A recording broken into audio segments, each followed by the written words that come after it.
came true while the breeze still smelled fresh. It was just a moment in time. The neighbors and passers-by barely noticed the frosted glass signage that read Shahnaz Husain grew up. Then the doors opened and the world spilled in. Having been the person closest to her and having walked the journey with her, if I were asked what the single most important catalyst in her success is, I would quote her personal mantra: I don't believe in destiny. You are what you believe yourself to be. This is a line she quotes and lives her life by. Her resolute disbelief in the concept of kismet, a constant struggle with it, is the basis of her life and always will be. My mother does not just live life, she defies it. The overarching Indianness of her career vision was obvious, and when put to the final test, it was clear that it was non-negotiable. President Obama is present in person to honor and appreciate the best and the brightest entrepreneurs of the world. The representative from India, a glamorous-looking lady, is a stark, stunning contrast in the state atmosphere. She represents the ability of her country to allow its citizens that freedom and opportunity. President Obama continues, I want to thank you for being part of this historic event. Your visionaries who have pioneered new industries. When time overlaps time, there is a confluence of ideas, a boundless flow of creativity. When 3 generations work together in a business, the result is a fine blend of thoughts, ambition, advice, and experience. That afternoon when I entered the living room at Portman Square, it was washed by the light of the fading sun. I remember her sitting very still on the first sofa. The moment frozen in time, the painting now hangs in my mother's home, and I can almost hear Annie Husain's voice saying, sit still, Shahnaz, I want to bring out your essence. Playfulness is very serious business for my mom. She loves life with a passion that makes every moment tick twice. And then, suddenly, there was silence. But as destiny played out, you smiled and smiled again. Write a book on me, Nelofar, she had said to the hissing of the coffee machine in Barista. When I did, Mom, I sat down to write a book on you, but it turned out to be much more than just a book. It has turned out to be a treasure of timeless memories. Some good, some bad. It is a story of your dreams and a testament to your struggle. A record of a life lived with love, heartbreak, passion, and above all, with unwavering faith. Tomorrow, if things change, when things change, this much will still be true. My promise kept to you, dear Mom.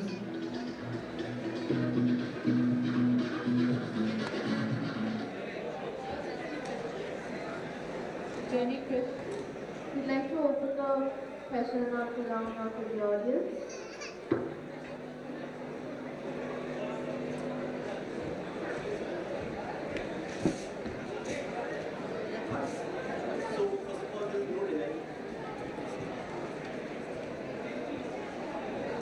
First of all, denying the fact that all kudos should go to your mom and yourself for taking such a powerful brand in the purple industry.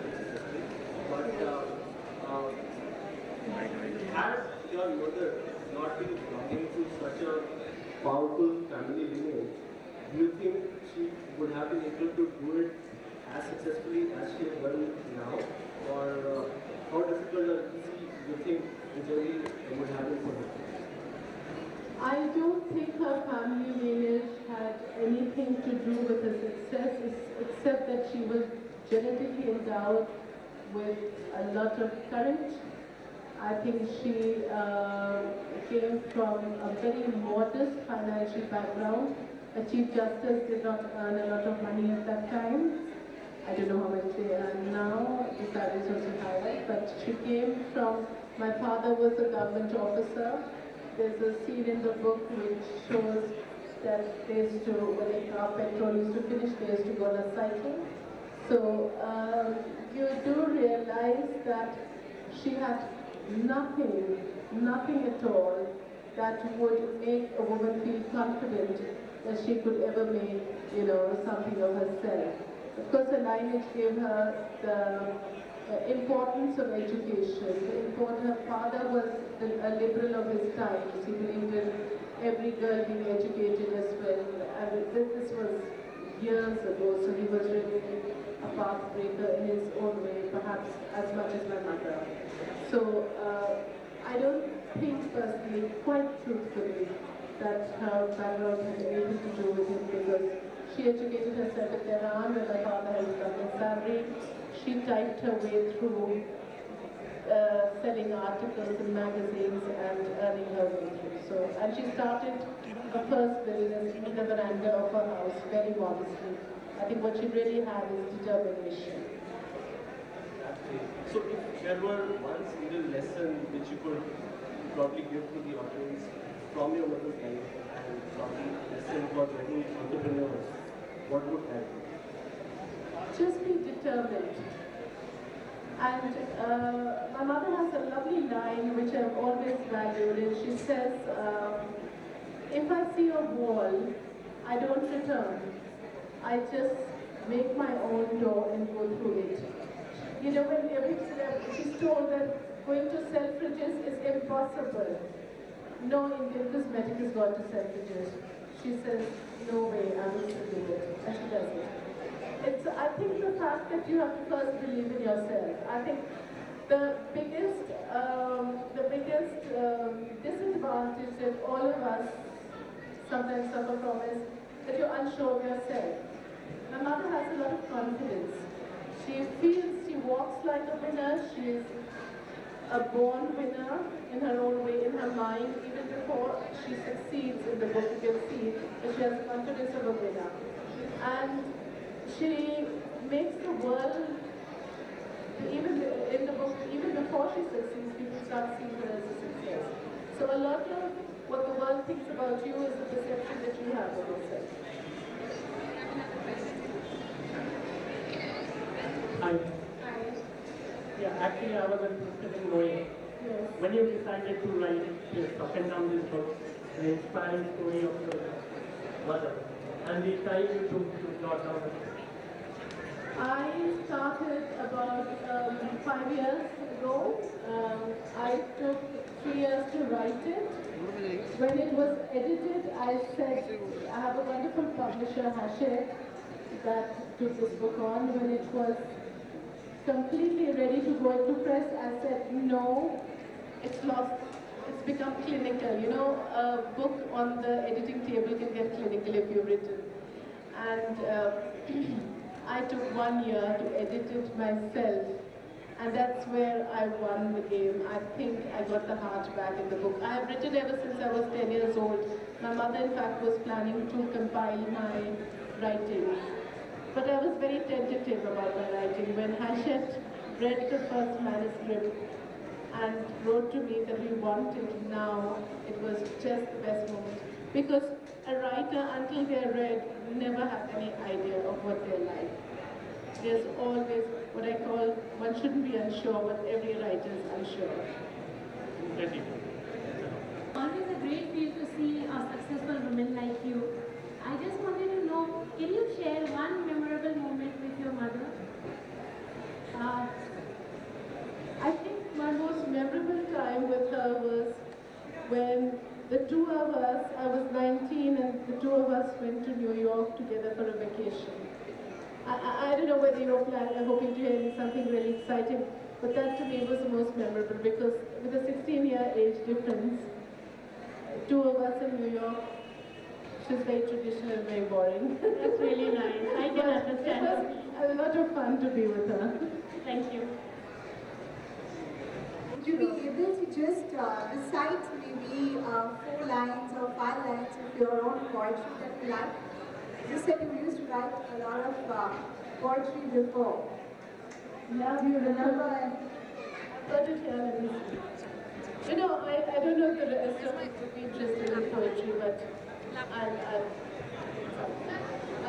get my notes. Any other questions in the meantime?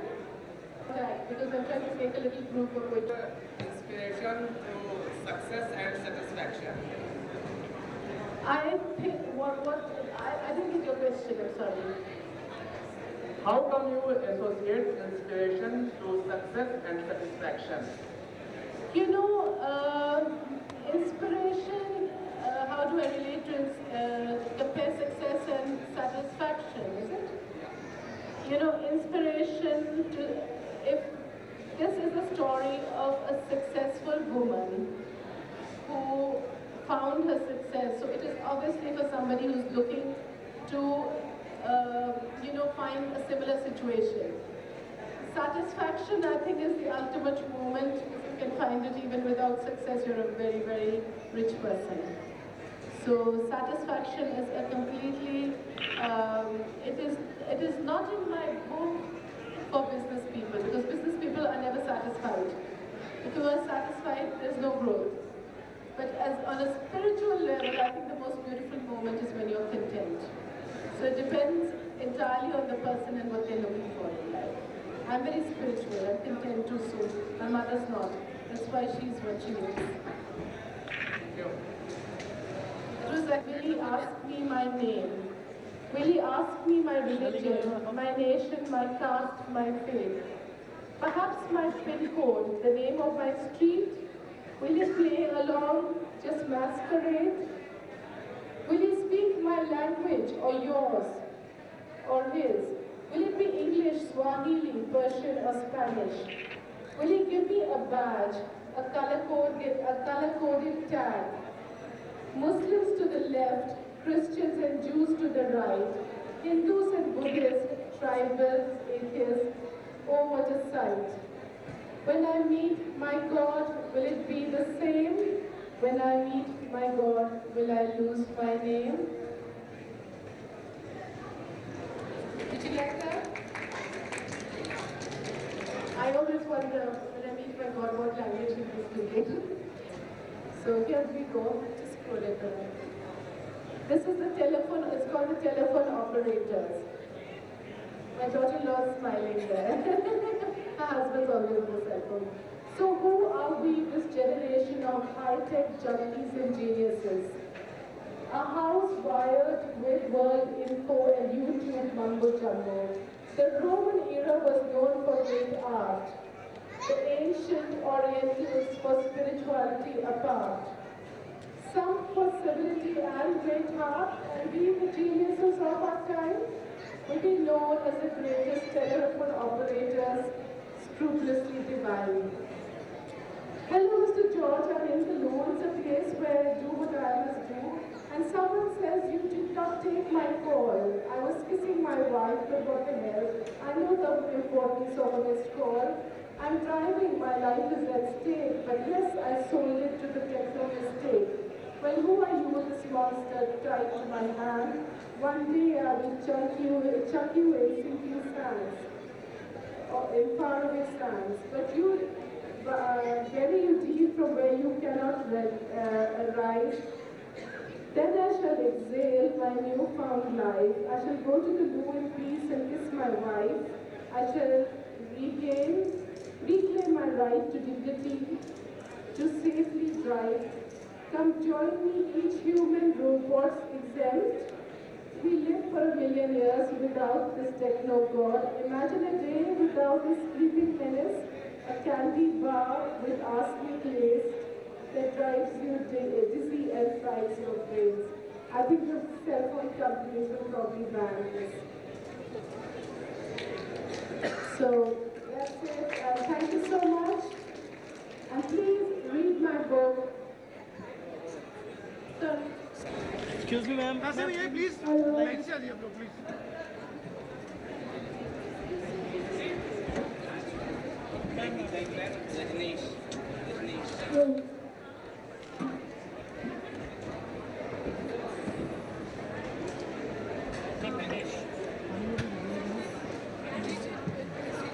जी जी हाँ, चल रहा है.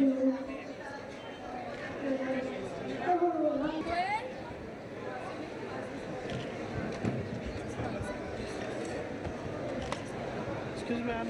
Bottle में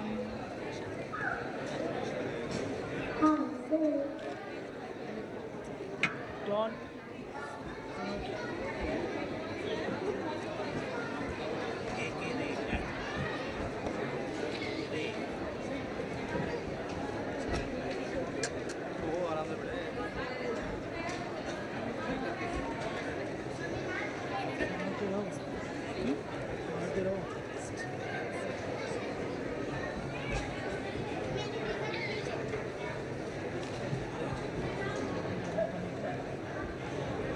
तुम बोलना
Jaipur.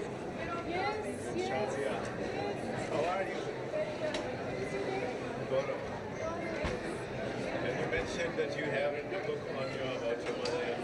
There you are signing it. Nice feeling. Yeah, must be. Let me click you with that nice feeling.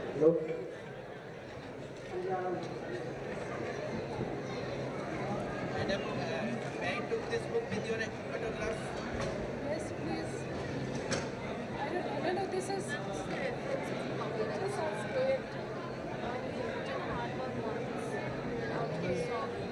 So just tell them